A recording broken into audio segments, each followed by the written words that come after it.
Hello everyone, আসসালামু আলাইকুম। Welcome back to my channel বৃষ্টি কুকিং আইডিয়া।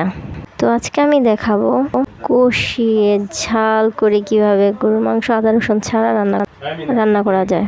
তো আমি এখানে রান্নার জন্য 1 কেজির চাইতে একটু বেশি পরিমাণ গরুর মাংস নিয়ে নিয়েছি। তো আমি এখানে 1.5 কাপ পরিমাণ পেঁয়াজ দিয়ে দিলাম। তারপরে দিয়ে দিচ্ছি কিছু কাঁচামরিচ মাঝখানে ফালা দিয়ে নিয়েছি। তারপরে লবণ দিয়ে দিলাম। তারপর দিয়ে দিব হলুদ ফাঁকি, হলুদের গুঁড়ো,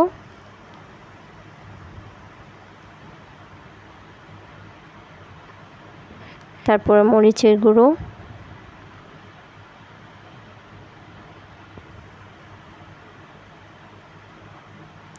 তেল দিয়ে দিচ্ছি,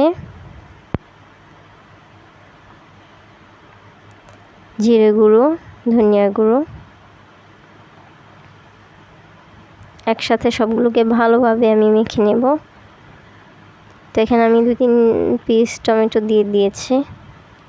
যেহেতু আমি এখানে আদা রসুন দিব না, তাই আমি পেঁয়াজটা একটু বেশি দিয়েছি। পেঁয়াজটা বেশি দেওয়ার কারণ হচ্ছে গ্রেভিটা একটু ভালোভাবে দেওয়ার জন্য, তাই আমি একটু ঝালটা বেশি দিয়েছি। যদি আপনারা পেঁয়াজটা বেশি দেন তাহলে অবশ্যই ঝালটা বেশি দেবেন, না হলে আপনাদের পেঁয়াজ বেশি দেওয়ার কারণে আপনাদের তরকারিটা একটু মিষ্টি মিষ্টি হবে।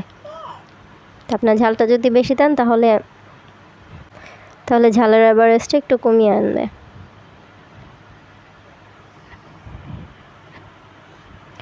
তো আমি এটা ভালোভাবে কষিয়ে নিচ্ছি।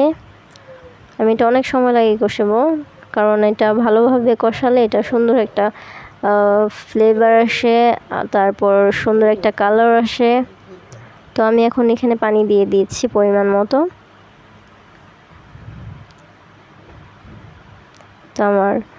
তো আমার গরুর মাংস ইজ ডান। তো আপনারা দেখতে পাচ্ছেন খুব সুন্দর একটা কালার এসেছে।